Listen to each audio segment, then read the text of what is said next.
किसी भी त्रिभुज में 3 अंतःकोण होते हैं एवं उनकी भुजाओं को आगे बढ़ाने पर बाह्य कोण बनते हैं।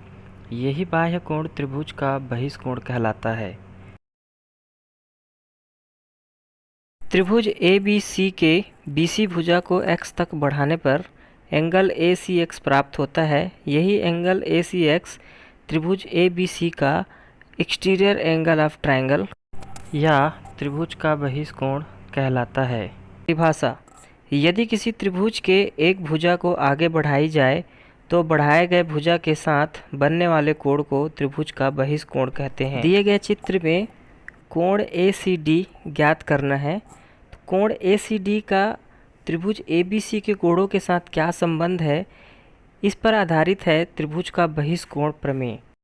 प्रमेय का कथन इस प्रकार है: यदि किसी त्रिभुज की एक भुजा को आगे बढ़ाया जाए तो बना बहिष्कोण सुदूर अंतःकोणों के योग के बराबर होता है। हमें दिया है एक त्रिभुज ABC और सिद्ध करना है कि त्रिभुज का बाह्य कोण अंतःकोणों के योग के बराबर होता है। इसके लिए हम एक रचना करेंगे। BC को D तक बढ़ाया, बिंदु C से AB के समांतर एक रेखा CX खींचा। AB और CX समांतर हैं तथा AC तिर्यक रेखा है, इसलिए एंगल BAC और एंगल ACX दोनों बराबर होंगे क्योंकि ये एकांतर कोण युग्म हैं।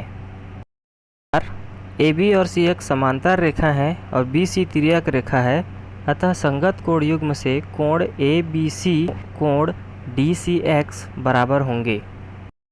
प्रूफ: चूँकि संगत कोण युग्म से कोण B बराबर कोण B एवं एकांतर कोण युग्म से कोण A बराबर A, कि एंगल ACD एंगल ACX और एंगल DCX में बटा हुआ है, इसलिए angle ACD equal to angle ACX plus angle DCX अर्थात A प्लस B।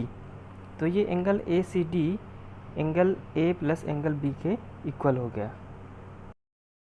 अतः सिद्ध होता है कि यदि किसी त्रिभुज की एक भुजा को आगे बढ़ाया जाए तो बना बहिष्कोण सुदूर अंतःकोणों के योग के बराबर होता है।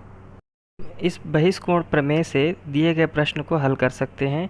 यहाँ एंगल ACD एंगल A और एंगल B के योग के बराबर होगा, अर्थात angle ACD equal to 50 plus 60 equal to 110। प्रमेय की सहायता से हम इस प्रकार के प्रश्नों का हल कर सकते हैं।